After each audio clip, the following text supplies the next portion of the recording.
And we are live. Welcome to the Eat Well, Move Well radio show. Welcome to the Straight Talk Mind and Muscle podcast.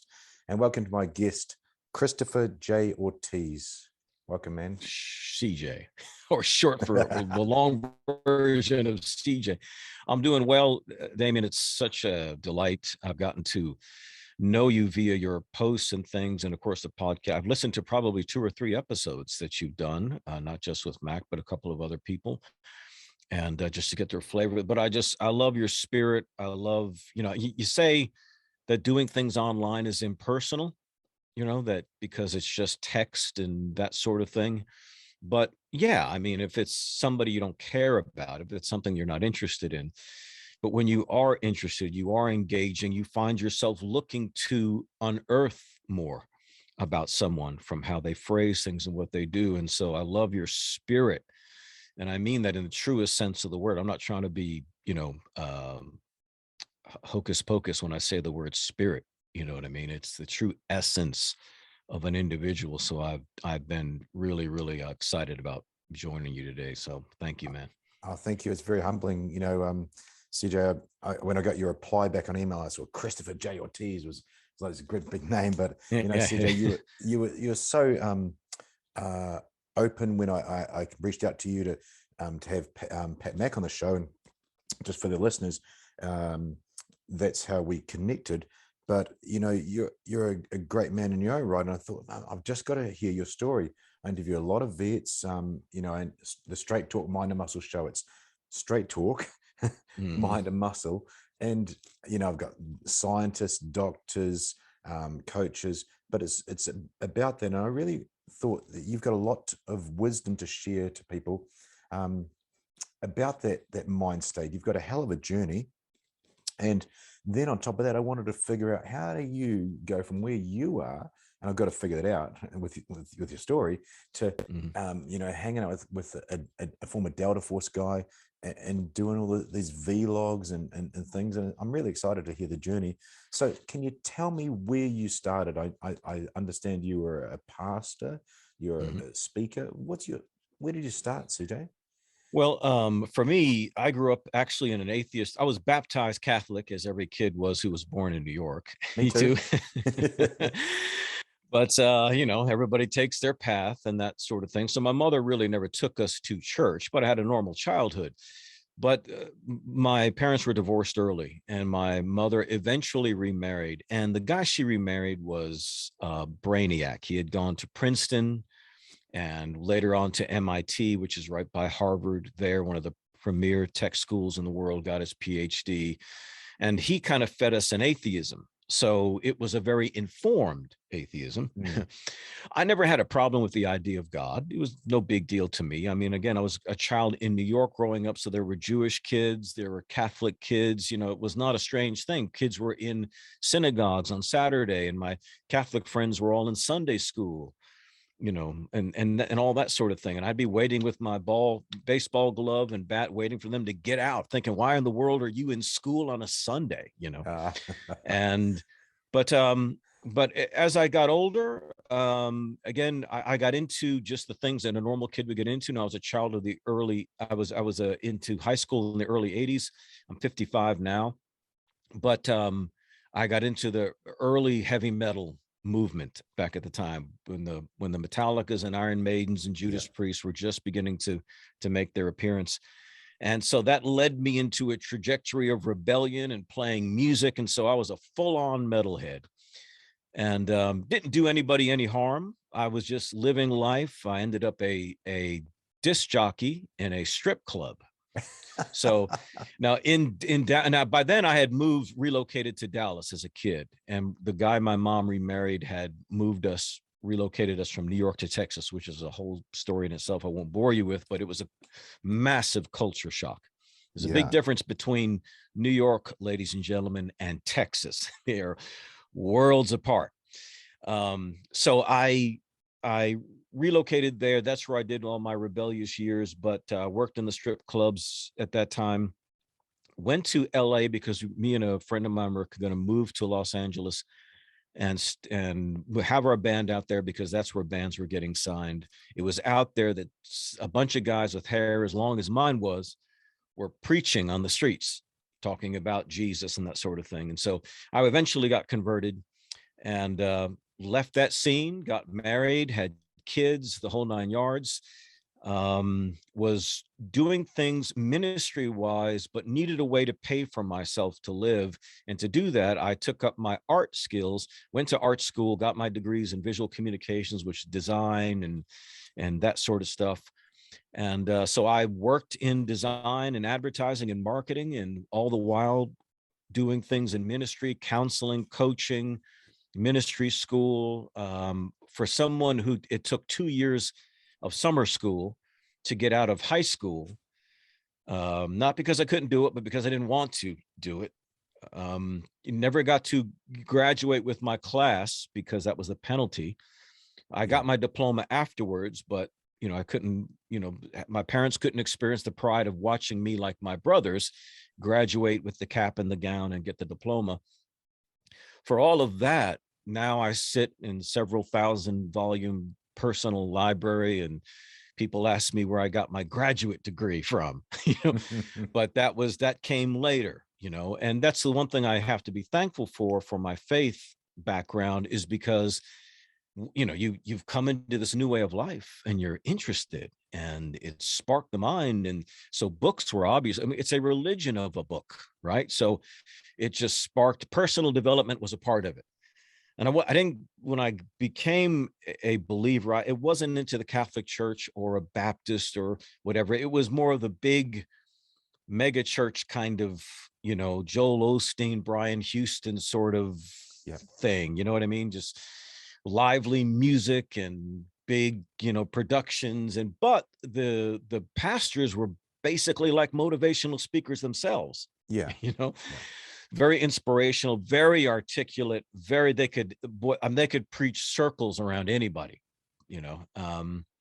so that was the environment. I always tell people, if you watch these singing talent shows, these voice shows and things, you'll always find the best are always the ones who grew up singing in choirs and that sort of thing. So I always say that the church has always produced the best speakers, the best musicians, and the best singers, because you're doing it so many days during the week, So that's was kind of what forged me in that path. But then the other side was the education in design and advertising and marketing. So they kind of paralleled each other. I used the business end of things to pay for what I was doing on the other side. So for instance, to this day, when you look at all the stuff I do, videos and podcasts and all this stuff and the regalia, even the stuff that I do for Mac, all the video, everything all comes from my marketing community. I do it all myself. I design all the shirts. I design all the logo, everything that I'm wearing, I made. All of this stuff is stuff that I made. And so it's the two have worked together. So I was doing a lot of the counseling, a lot of the coaching, a lot of public speaking, a lot of writing. Even I was an early adopter of podcasts. We didn't call it podcasting. We called it internet radio. But this was in 2001, 2002. I was doing podcast type shows. So I'd been at this a long time. So social media is what really changed the game for me. And so I had left the institutional church in March of 2005. And so I kind of went renegade, I went off the reservation. And by 2008, well, actually 2007, I was going to work with another coach. I was actually helping him with his marketing. Mm-hmm. And in our conversations about marketing, he said, tell me a little bit more about what you believe. And so I would get to talking about my beliefs. And he says, man, I really, really like what you're saying. It seems like it harmonizes a lot with what I'm doing. So he said, would you like to do something together? And I said, actually, I think that would be cool. I said, I have an idea that and I have the URL for it, the domain, and it's something I've been wanting to do. It's called 10timesmore.com. 10 times more. Now, this is before Grant Cardone came out with his 10X rule. It's two different approaches. His was 10X. In other words, apply 10 times the effort to what you're doing to succeed. Mine was you're capable of 10 times more. So it's two sides of looking at the same thing. Mine was actually more derived from, which is another key part of the story, is derived from the Navy SEALs philosophy. Because when they would take them through buds training, they would say, what these guys don't realize is how much more they're capable of. They're 10 times more. Yeah. But until you're subject to the crucible of something like a selection process, you don't realize it. You're not introduced to your other self, right? A lot of people will never meet their other self. We hear about the 110-pound mother who's gets in a car wreck, the car is on fire and the child is in there, and she with superhuman strength rips open a door or lifts the car up. Yeah. We're capable of so much more, but we don't do it. So I'll often tell people, I'll say a great example of this is, let's say I took that 110-pound single mother, right? Little 25-year-old, 110-pound single mother with a 5-year-old child. And I was to subject her to something like buds training, SEALs training, and put her through Hell Week, which is merciless, right? They're up for days without sleep. It's cruelty.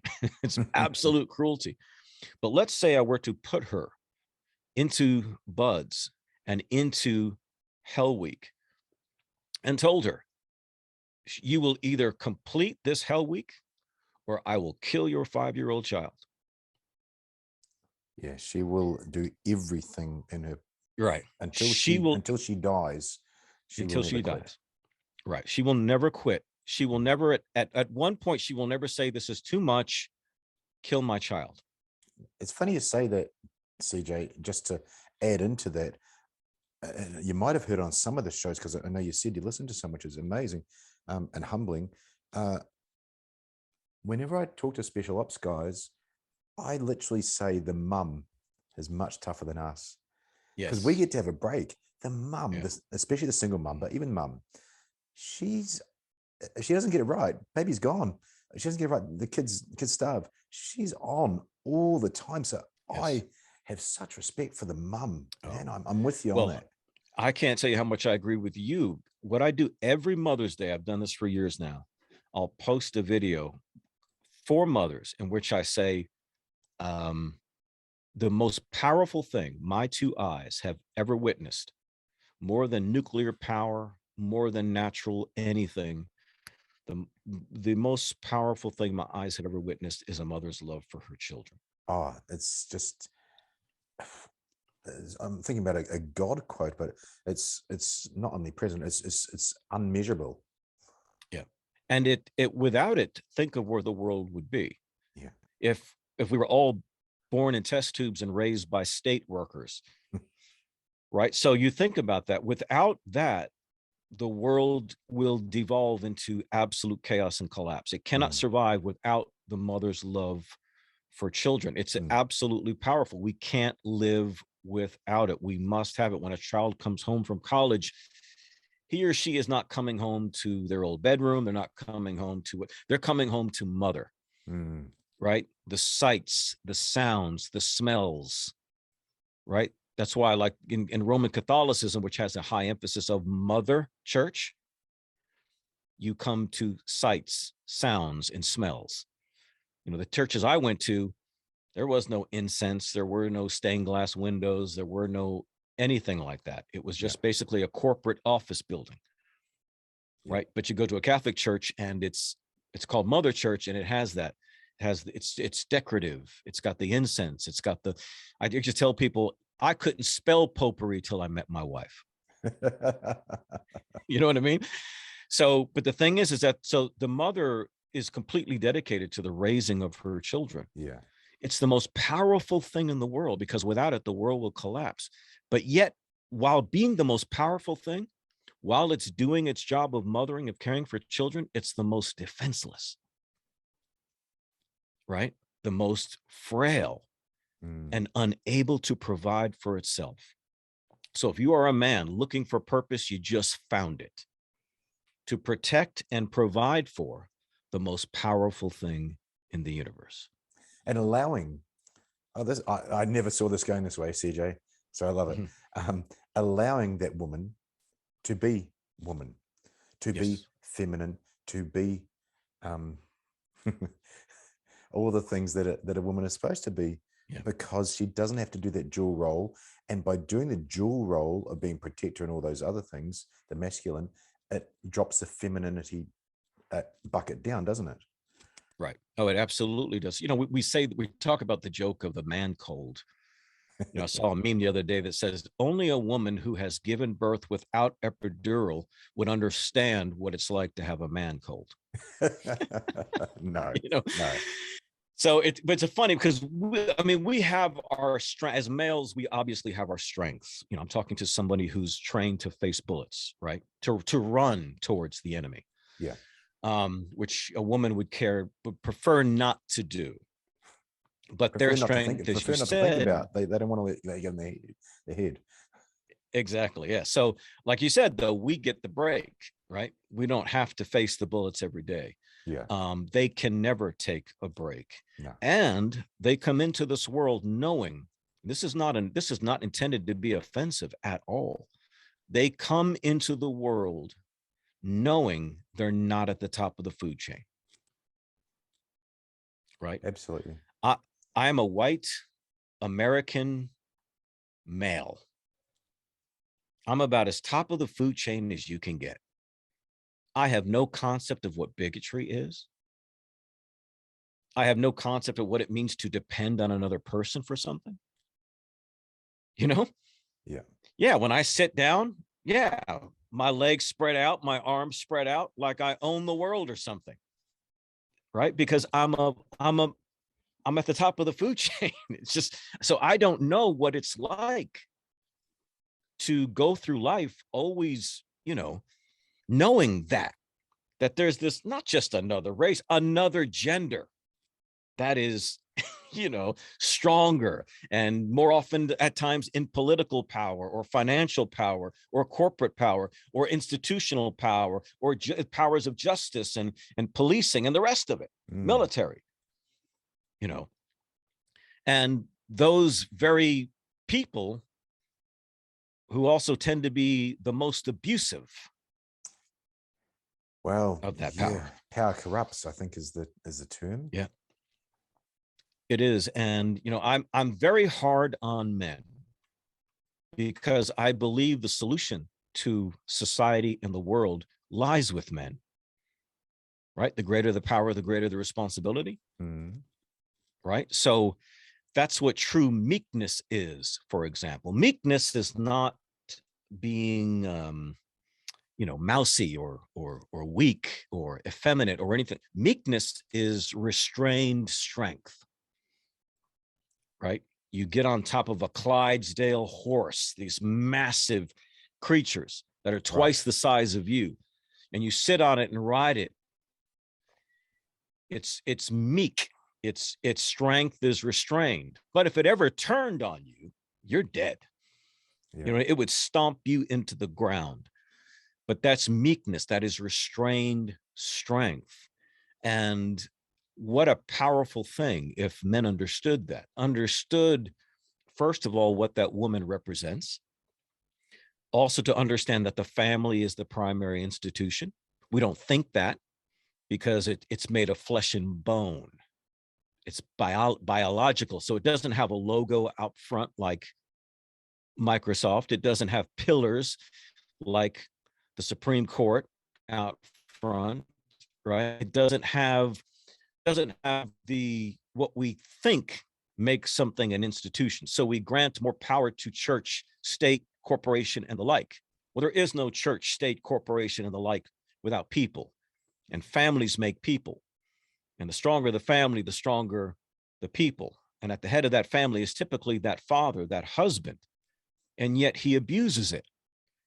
He comes home thinking he's so stressed and comes home in a bad mood. And every night his wife has to tell the children, shh, shh, shh. Daddy just got home from work. He's had a hard day. Let Daddy have his beer and watch his football game. Let's not disturb Daddy. You pathetic piece of shit. You pathetic piece of shit. How dare you? Really?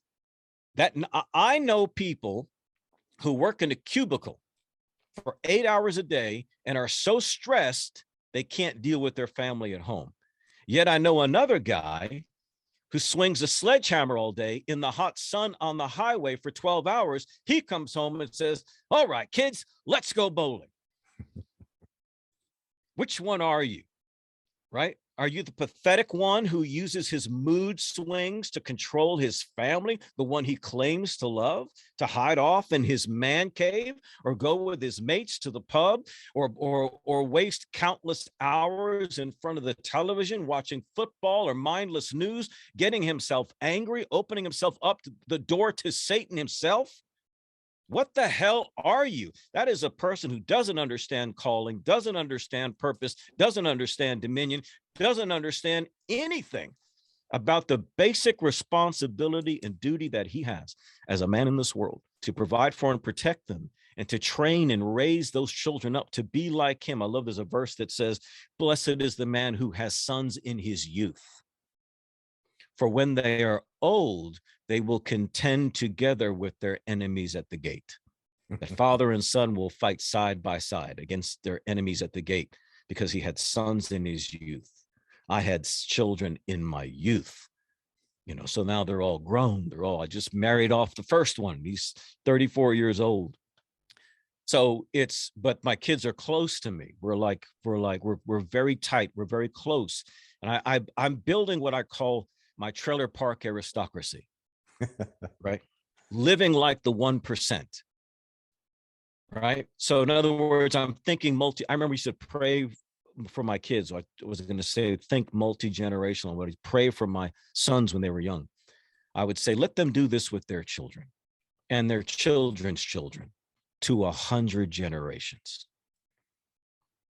I love what you said there, CJ, about the calling. I love what you said about the role. You use different terms, but obviously I'm taking notes as we talk. For me, it comes down to intent, because you spoke about that guy with the sledgehammer. Let's go bowling. Guy in a cubicle, being a bit of a cock. The intent. My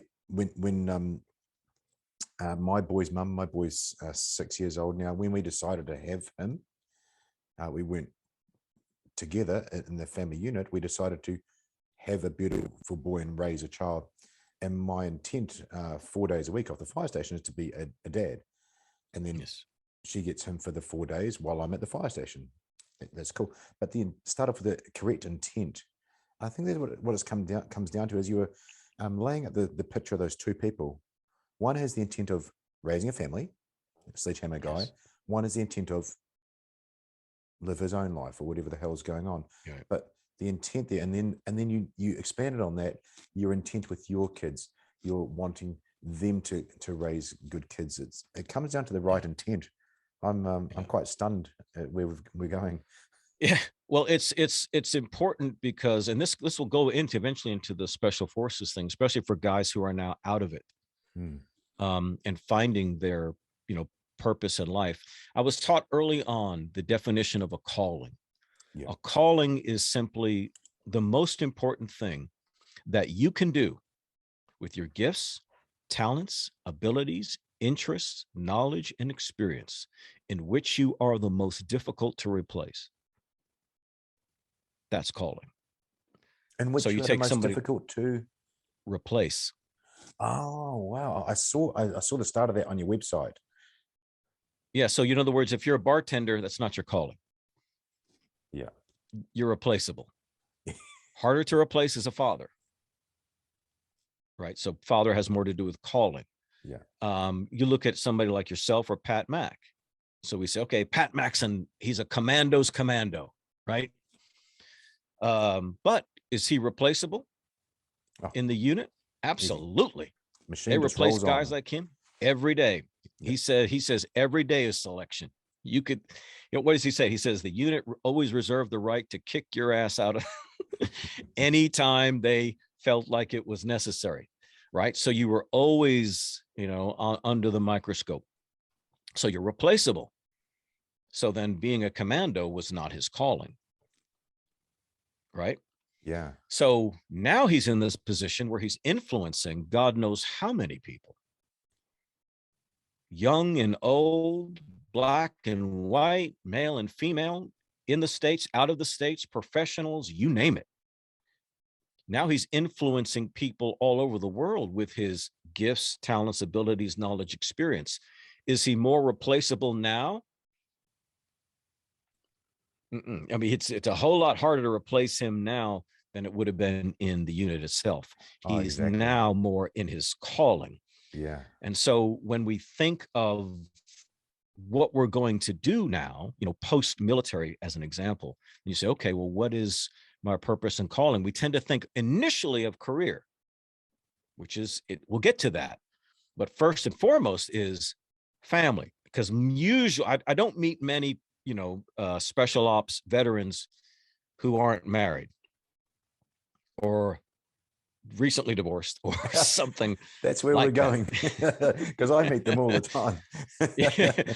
Recently divorced. But a lot of this has to do with a misunderstanding of the way they interpret the world. Everything in our life that we feel comes down, psychologically even, our problems come down to the way we interpret things, period.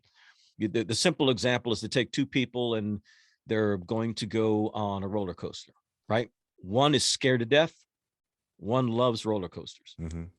They will both sit in the same car and experience the same ride with the same physical movements. They will have two completely different physiological experiences. Yeah. One will release endorphins, one will release cortisol and adrenaline. Right? Yeah. Same experience, same roller coaster. Perfect example. Two different interpretations of a roller coaster, though. One sees it as a sign of joy and fun. The other one sees it as a sign of dread. If all you see in life is a bunch of roller coasters, you're killing yourself internally because you're constantly releasing cortisol, constantly releasing adrenal gland damage. You're constantly giving all of that fluid in your body, which is just hammering and hammering and hammering on every bit of your physical defenses. And you are literally killing yourself every day because of interpretation. Now, you may have started, as special ops guys often do, a positive, optimistic, self-confident alpha male. But then you experience what so many people experience: trauma. Post-traumatic stress disorder, right? The stress comes from, and the disorder comes from the trauma. We tend to focus on the stress and the disorder. We miss the trauma aspect. And why is the trauma important? The trauma is important is because that's where the rewiring was done. Yeah. Right? So it reprogrammed you. And so what it did is it changed now the way you went from the guy who loves the roller coaster to the guy who dreads it, just because of concussions or seeing your friend blown in half or the likes of it. You got rewired. And so therapy becomes a rewiring process. But part of it is not just going over the event. It's like somebody being pointed to their past. Find out when something bad happened to you in the past. No, that's not where the answer is. And the answer is not in chemicals either. It's either the Freudian or the Darwinian approach. The Freudian approach is like, right, if it's not one thing, it's your mother. Yeah. Right. So in other words, we're going to understand your psychological problems because of something that happened to you when you were young. Or we take the Darwinian approach. We just say there's no such thing as a soul. Everything is just chemical. So we'll give you chemicals, Prozac and the like. Right. But those two are not answers. Ultimately, our psychological problem is our rebellion against maturity. It's our revolt. And what that means is whenever pain or anything removes you from your position in life, that place of calling, you are going to experience that psychological problem. Why? Because you're not answering the call to maturity. That's what raising children is for, right? We raise our children to be what? Mature. Well, what does that mean? Self-governing agents. That's what it means, right? And so there's a verse that I love that says, after God gave Eve to Adam, He said, for this cause, a man shall leave father and mother and cleave to his wife. Leave and cleave. In other words, you move from one covenant relationship to another covenant relationship. Right. So not a lot of dating going on in God's world. It's like when my son wanted to go, when he was in high school, he wanted to date a girl because other guys were doing it. I said, no, because he's in private school, which is I'm paying for. I said, no. He said, but Dad, why? I said, well, are you guys going to share bank accounts? Is she going to take your name? Are you going to produce children? No. Okay. You're in school to focus on school. This is just something everyone does. So why are you wanting to be conformed to that image? That's not your calling. That time will come. But there's no covenant contractual relationship. There's no signing of the dotted line with her. Girlfriends will come and go. Yet you leave father and mother is where that's the covenant relationship you are in now, right? But when you get to maturity, where you become the self-governing agent, you leave this covenant relationship to be joined to another, not to spread seed all over kingdom come like a stud, because we're building the trailer park aristocracy. We need you to make other good people. The world needs the world needs good people. Freedom and liberty and life and happiness is at stake. We've got patriots who went before us, who gave us this country, and their bloody hand holding the baton is sticking out of the fog of the past, wanting us to grab it and not drop it. That's our calling. And if you can't meet that standard, there's the door. Doesn't mean I don't love you, but you're obviously not qualified for inheritance. I'm not going to finance rebellion. I'm not going to underwrite you to go live like the devil. And I'm not trying to sound overly religious. This is to say, no, I embrace the mission because now it's painfully seen. It wasn't so painfully seen 20 years ago when he was a teenager. Because back then, you know, the political battles were minor things. Now, freedom is at the precipice. Now, right? You know this living where you are.